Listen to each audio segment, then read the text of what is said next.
জানুয়ারির মধ্যে বিসিবির কোচিং প্যানেলে আসছে বড় পরিবর্তন। বিসিবির প্রস্তাবে মোহাম্মদ সালাউদ্দিনকে দেখা যাবে সহকারী কোচের ভূমিকায়, জানালেন বিসিবি পরিচালক ডিরেক্টর খান মাহমুদ সুজন। এবার আমরা দেখে নেব স্টোরিতে। টিম ডিরেক্টর হয়েই 7 তরুণ ক্রিকেটারকে মাঠে ডাকলেন খালেদ মাহমুদ সুজন। 2019 শ্রীলঙ্কা সফরের পর এই প্রথম জাতীয় ক্রিকেট দলের কোনো দায়িত্ব পেলেন। ডোমিঙ্গোর ধারাবাহিক ব্যর্থতায় দেশিদের উপর আস্থা রাখতে চাচ্ছে বিসিবি। সুজনের অন্তর্ভুক্তি এটাই পরিষ্কার করে। প্রতিটি বিশ্বকাপের পরই সব দেশের কোচিং ইউনিটে আসে পরিবর্তন। বিসিবি কি সেই কার্যক্রম শুরু করে দিয়েছে?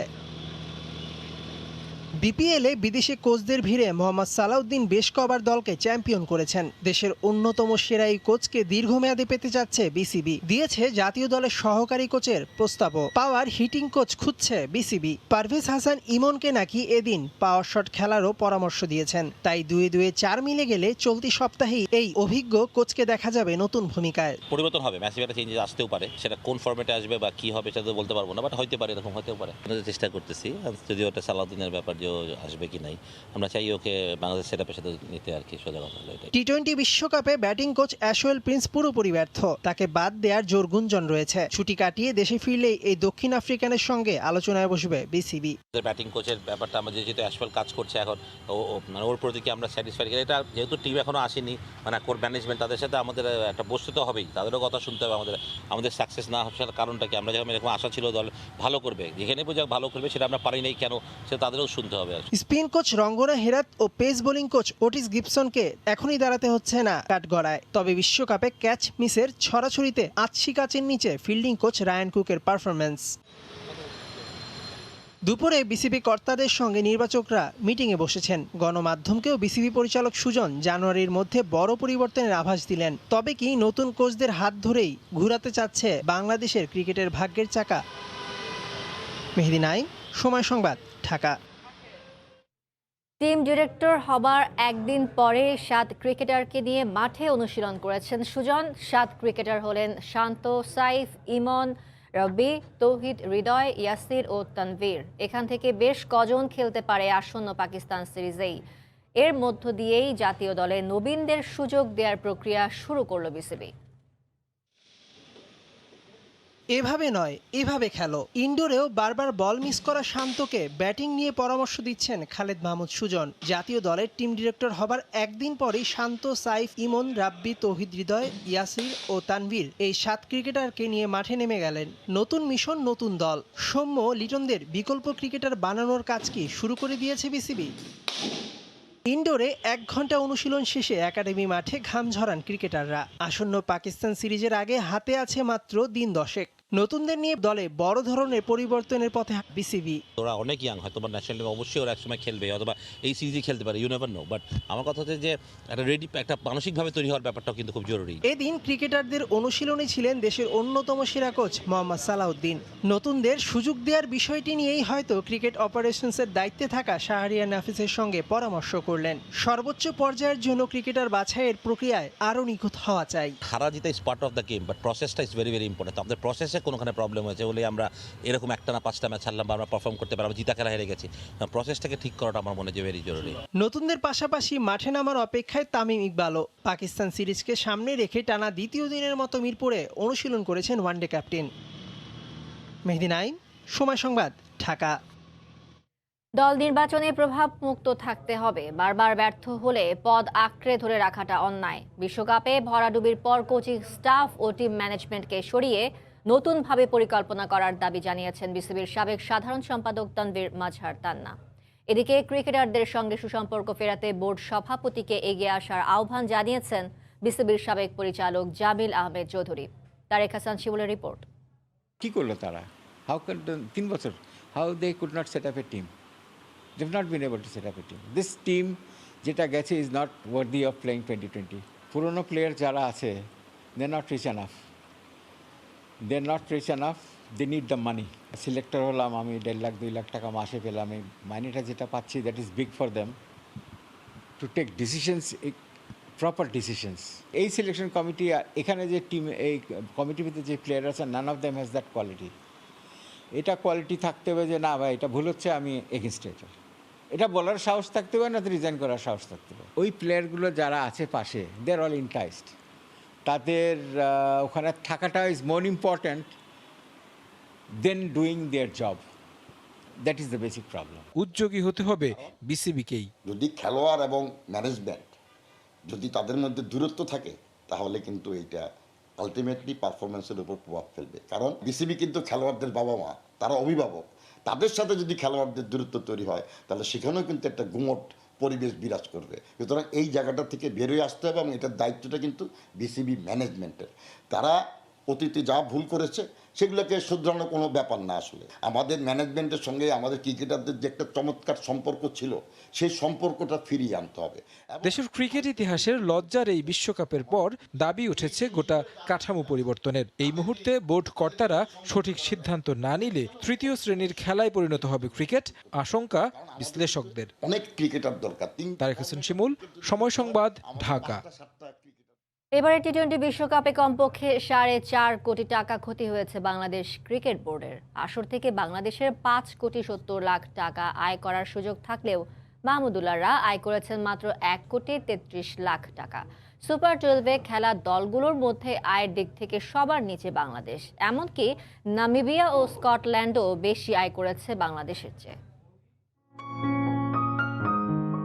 রক্তমাংস শুকিয়ে কঙ্কাল বেরিয়ে পড়া বাংলাদেশের ক্রিকেট বিশ্বকাপে গিয়ে যে শুধু ভাবমূর্তি ক্ষুণ্ণ করে এসেছে তা নয়, সাকিব, মাহমুদুল্লাহ, মুশফিকদের কল্যাণে হারিয়ে এসেছে বড় অঙ্কের অর্থ আয়ের সুযোগ। অথচ বিশ্ব ক্রিকেটে দুধের শিশু হয়েও আমিরাতে বাংলাদেশের চেয়ে বেশি আয় করেছে নামিবিয়া ও স্কটল্যান্ড। বিশ্বকাপের জন্য পারফরমেন্সের উপর ভিত্তি করে চমৎকার একটি আর্থিক কাঠামো ঘোষণা করেছিল আইসিসি, যার সুযোগ নিতে পারলে অন্তত 5,70,00,000 টাকা অ্যাকাউন্টে আনতে পারত বোর্ড। অথচ সেখানে এসেছে মাত্র 1,33,00,000। রাউন্ড ওয়ানের প্রতিটি ম্যাচ জেতার জন্য আইসিসির পুরস্কার $40,000। স্কটল্যান্ডের বিপক্ষে হেরে যার প্রথমটিই বাগাতে ব্যর্থ হয় বাংলাদেশ। অথচ প্রত্যাশা ছিল এই পর্বে 3 ম্যাচ জিতে পুরো $1,20,000 সংগ্রহ করবে ক্রিকেট বোর্ড। সেই হিসেবে এখানে বোর্ডের লস $40,000। সুপার 12-এর প্রতিটি ম্যাচ জিতলেও সমান অঙ্কের অর্থযোগের ঘোষণা ছিল বিশ্ব ক্রিকেটের নিয়ন্ত্রক সংস্থার। সেই হিসেবে এই পর্বে 5 ম্যাচ থেকে $2,00,000 পর্যন্ত আয়ের সুযোগ ছিল সবার সামনেই, যেখানে বাংলাদেশের লক্ষ্য ছিল 3 ম্যাচ, যদিও শেষ পর্যন্ত ডোমিঙ্গোর দল ফিরেছে শূন্য হাতে। দ্বিতীয় পর্বে কোনো ম্যাচ না জিতেও $70,000 পাচ্ছে বাংলাদেশ। এটা আইসিসির সান্ত্বনা পুরস্কার, অর্থাৎ এই পর্ব থেকে যারাই বাদ পড়ুক না কেন পাবে সমপরিমাণ অর্থ। আর যদি সাকিবরা লক্ষ্য পূরণ অর্থাৎ 3 ম্যাচ জিততে পারত তাহলে পেত $1,20,000, যার পুরোটা এখন গচ্ছা। বাংলাদেশ যদি সেমিফাইনাল খেলতো তাহলে পেত $4,00,000। সেক্ষেত্রে সুপার 12-এ বিদায় নেওয়ার জন্য বরাদ্দ থাকা $70,000 আর পেত না বিসিবি। তবে প্রথম ম্যাচ থেকে যদি কক্ষপথে থাকতো দল তাহলে এই আয়ের পরিমাণ হতো $6,40,000। বিশ্বকাপ শেষে ক্রিকেট বোর্ডের অ্যাকাউন্টে ঢুকেছে $1,50,000। অথচ বাংলাদেশের পক্ষে পুরো টাকা উপার্জন করা অসম্ভব ছিল না। ক্রিকেটারদের মিথ্যে প্রতিশ্রুতি আর অহেতুক চাপাবাজিতেই হারিয়ে গেছে প্রায় $4.5 কোটি টাকা। প্রথম পর্বে 3 ম্যাচের সবগুলো জিতে স্কটল্যান্ডের আয় $1,20,000, সঙ্গে সুপার 12-এর সান্ত্বনা পুরস্কার $70,000 মিলে টোটাল অঙ্কটা তাদের $1,90,000। প্রথম পর্বে 2টি আর পরের পর্বে 1টি মিলিয়ে 3 জয় পাওয়া নামিবিয়ারও আয় সমান। এস এম ইকবাল, সময় সংবাদ। দেখছেন খেলার সময়। বাংলাদেশ দল ও বিশ্বকাপ নিয়ে আরো জানবো। এই মুহূর্তে দুবাইয়ে আছেন রিপোর্টার সাজিদ মুস্তাহিদ, সরাসরি যুক্ত হচ্ছে তার সঙ্গে। সাজিদ, আসলে আজকে কিন্তু একটা অনেক ভাইটাল দিন ছিল বিশ্বকাপ ক্রিকেটের জন্য, কারণ আজকে ভারতের কোনো ম্যাচ ছিল না। তবে আমরা জানি নিউজিল্যান্ড এবং আফগানিস্তানের ম্যাচে কিন্তু ভারতের ভাগ্য আসলে নির্ভর করছিল, এবং যেহেতু নিউজিল্যান্ড দল জয় পেয়ে গেছে, ভারতের বিশ্বকাপ কিন্তু শেষ। যদিও আগামীকাল দুবাই আন্তর্জাতিক ক্রিকেট স্টেডিয়ামে তাদের ম্যাচ আছে নামিবিয়ার বিপক্ষে। এই ম্যাচটির ফলাফলে আসলে টুর্নামেন্টের হিসেব নিকেশে কোনো প্রভাব পড়বে না, এটা আমরা কিন্তু জেনে গেছি। তবে একটা বিষয়ের জন্য এই ম্যাচটা গুরুত্বপূর্ণ সেটা কিন্তু বিরাট কোহলির অধিনায়ক হিসেবে শেষ আন্তর্জাতিক টি-20। এরপরও তিনি আন্তর্জাতিক ম্যাচ খেলবেন, তবে অধিনায়কত্ব যে তিনি আর করছেন এটা কিন্তু তিনি বিশ্বকাপ শুরুর আগে জানিয়ে দিয়েছেন।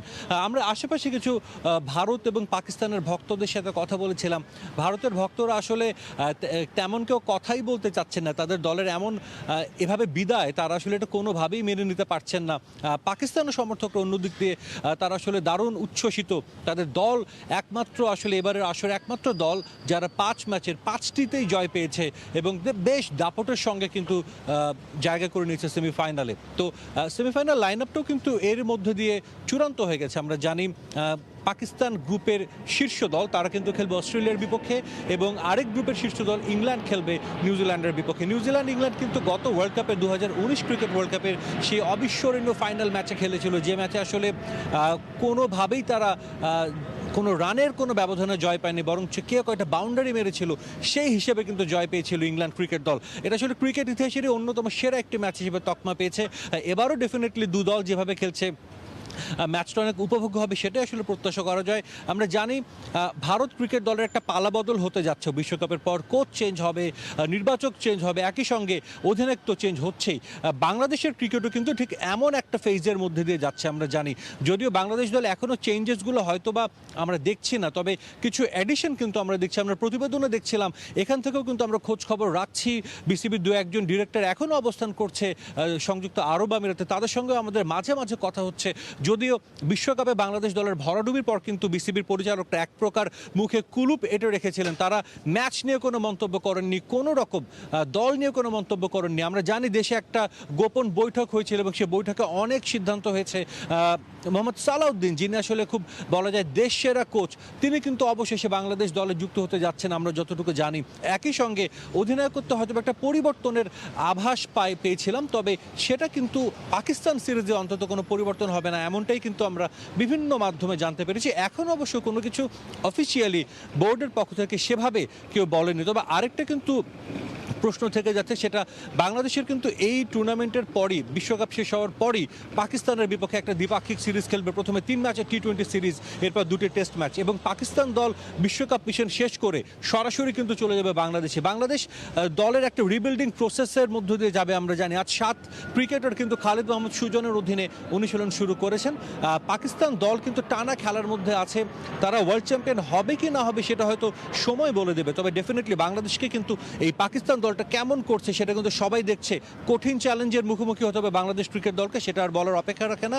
তবে নতুন যারা দলে সুযোগ আসছেন বা যারা পাচ্ছেন বা যারা দলে থাকবেন, তাদের জন্য কিন্তু একটা অনেক বড় চ্যালেঞ্জ, নিজেদের প্রমাণের একটা বড় সুযোগ। তো বিশ্বকাপের আসলে আর মাত্র 3টি ম্যাচ বাকি নকআউট পর্বের, এবং এরপর গতকাল আগামীকাল আরেকটি ম্যাচ আছে ভারত, টোটাল 4টি ম্যাচ বাকি। তবে এই কালকের ম্যাচটার আসলে তেমন কোনো গুরুত্ব নেই, যেটা আগেই বললাম। তবে আর 3 ম্যাচ পর আমরা জানতে পারবো যে এবারের বিশ্বকাপের টি-20 বিশ্বকাপের নতুন চ্যাম্পিয়ন কে হচ্ছে। তো আমার কাছে দুবাই থেকে এই ছিল সবশেষ খবর।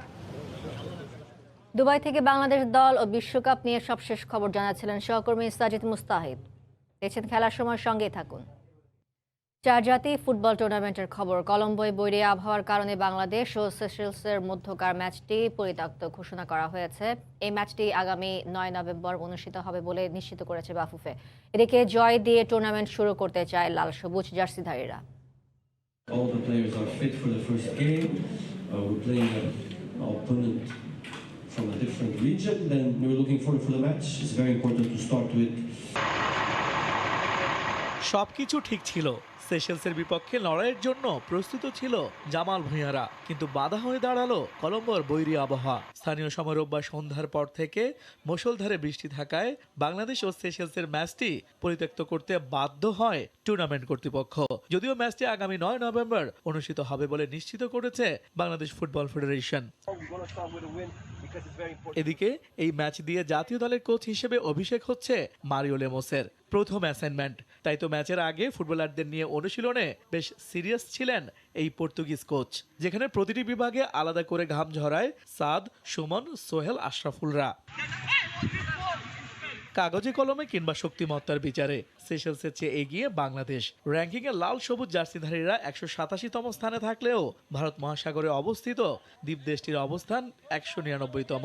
যদিও এখন পর্যন্ত দু দলের কোনো দেখা হয়নি, তারপরও দল শতভাগ প্রস্তুত থাকায় জয় দিয়ে টুর্নামেন্ট শুরু করতে চায় coach Mario লেমস। All the players are fit for the first game. এই টুর্নামেন্টের জন্য পর্যাপ্ত অনুশীলনের সুযোগ আমরা পাইনি। তারপরও কলম্বোর কন্ডিশনের সাথে মানিয়ে নিয়ে ফুটবলাররা প্রস্তুত। এখানে বৃষ্টি হচ্ছে, আমাদের জয় দিয়ে শুরু করাটা গুরুত্বপূর্ণ। Looking forward to play tomorrow and everybody's ready for tomorrow. সবশেষ 4 ম্যাচে মাত্র একটি জয় পেয়েছে বাংলাদেশ। এবার লঙ্কান কন্ডিশনের সঙ্গে মানিয়ে নেয়ার পাশাপাশি সাফের ভুলগুলো নিয়ে কাজ করেছেন কোচিং স্টাফরা। এদিকে 2020 সালের জানুয়ারিতে বাংলাদেশে বঙ্গবন্ধু গোল্ড কাপ খেলেছিল সেশেলস। এবার এই টুর্নামেন্টে তারুণ্য নির্ভর দল নিয়ে মাঠে নামবে আফ্রিকার এই দেশটি। শেখ দীপু, সময় সংবাদ। বঙ্গবন্ধুর জন্মশতবার্ষিকী ও স্বাধীনতার সুবর্ণ জয়ন্তী উপলক্ষে নড়াইলের চিত্রা নদীতে অনুষ্ঠিত হয়ে গেল শেখ রাসেল 18তম জাতীয় দূরপাল্লার সাঁতার প্রতিযোগিতা 2021। বাংলাদেশ সুইমিং ফেডারেশনের উদ্যোগে এই প্রতিযোগিতার আয়োজন করা হয়। এ সময় নদীর দুধারে ভিড় করে শত শত মানুষ। নড়াইল থেকে আবুল কালাম আজাদের ছবি ও জুয়েল মৃধার তথ্য নিয়ে রিপোর্ট। আন্তর্জাতিক অঙ্গনে বাংলাদেশের সাঁতারের সাফল্য কম বেশি সবার জানা। এবার সেই সাফল্যের পরিসর বাড়াতে ভিন্ন উদ্যোগ নিয়েছে বাংলাদেশ সুইমিং ফেডারেশন। প্রত্যন্ত অঞ্চল থেকে প্রতিভাবান সাঁতারু খুঁজে বের করতে আয়োজন করা হয়েছে দূরপাল্লার সাঁতার প্রতিযোগিতা। মূলত বঙ্গবন্ধুর জন্মশতবার্ষিকী ও স্বাধীনতার সুবর্ণ জয়ন্তী উপলক্ষে নড়াইলের চিত্রা নদীতে আয়োজন করা হয়েছে শেখ রাসেল 18তম জাতীয় দূরপাল্লার এই সাঁতার প্রতিযোগিতা, যেখানে বাছাই প্রক্রিয়ার মাধ্যমে নির্বাচিত 7 জন পুরুষ ও 7 জন নারী সাঁতারু অংশ নেন। পুরুষদের বিভাগে প্রথম হন সেনাবাহিনীর ফয়সাল আহমেদ, আর নারী বিভাগে চ্যাম্পিয়ন হন নৌবাহিনীর সোনিয়া আক্তার। আগামীতে আন্তর্জাতিক পর্যায়ে ভালো করার প্রত্যাশা তাদের। করোনার জন্য প্রিপারেশন নিতে পারিনি, কিন্তু ফেডারেশন বলছে ডিসেম্বরে ক্যাম্প ডাকবে। ক্যাম্পের মাধ্যমে সাতন গেমসে গতবার আমি ব্যক্তিগত 2টা ব্রোঞ্জ পেয়েছিলাম। ইনশাল্লাহ তার চেয়ে ভালো করার চেষ্টা। ভালো কিছু করার টার্গেট আছে যে এসএ গেমসে যেন একটা ভালো রেজাল্ট করতে পারি। আমাদের টার্গেট তো এটাই থাকে বেশিরভাগ। দূরপাল্লার এই সাঁতার প্রতিযোগিতা দেখতে নদীর দুধারে ভিড় করে শত শত মানুষ। প্রতিযোগিতা দেখে উচ্ছ্বসিত তারাও। যদিও আমার নড়াইল বাড়ি, তাও কখনোই দেখিনি, এইটাই প্রথম এবং এটা অনেক ভালো লাগছে। প্রতিযোগিতা প্রতি বছরে আমরা দেখতে পারি, এরকম সুযোগ পেলে আসলে আমরা খুব আনন্দিত হব আর কি। খুব ভালো লাগছে জেলার ভিতরে এত বড় একটা অনুষ্ঠান হওয়াতে। আমার খুব ভালো লাগতেছে। এদিকে নতুন সাঁতারু তৈরিতে আগামীতেও বিভিন্ন জেলায় এ ধরনের প্রতিযোগিতা আয়োজন করা হবে বলে জানান সুইমিং ফেডারেশনের সভাপতি।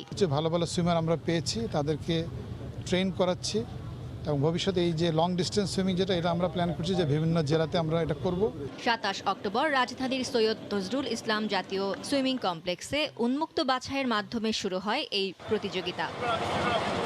সময় সংবাদ, নড়াইল।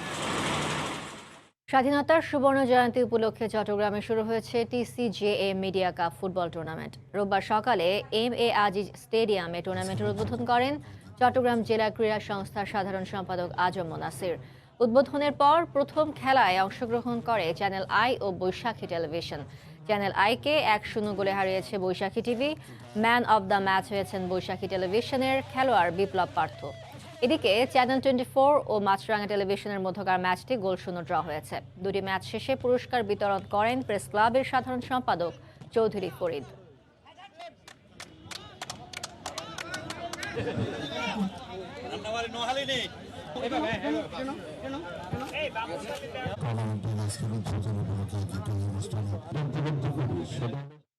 এ পর্যায়ে খেলার সময় শীর্ষ সংবাদ জানিয়ে দিচ্ছি আরও একবার।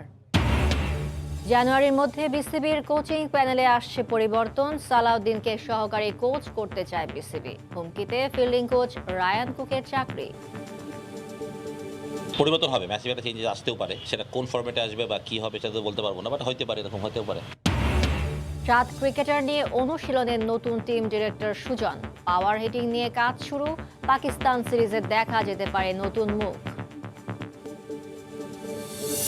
এর বিপক্ষে ইংল্যান্ডের প্রতিপক্ষ নিউজিল্যান্ড। এই ছিল খেলার সময়। এখন দেখব খেলার ক্ষণে T20 বিশ্বকাপ বিশেষ আয়োজন।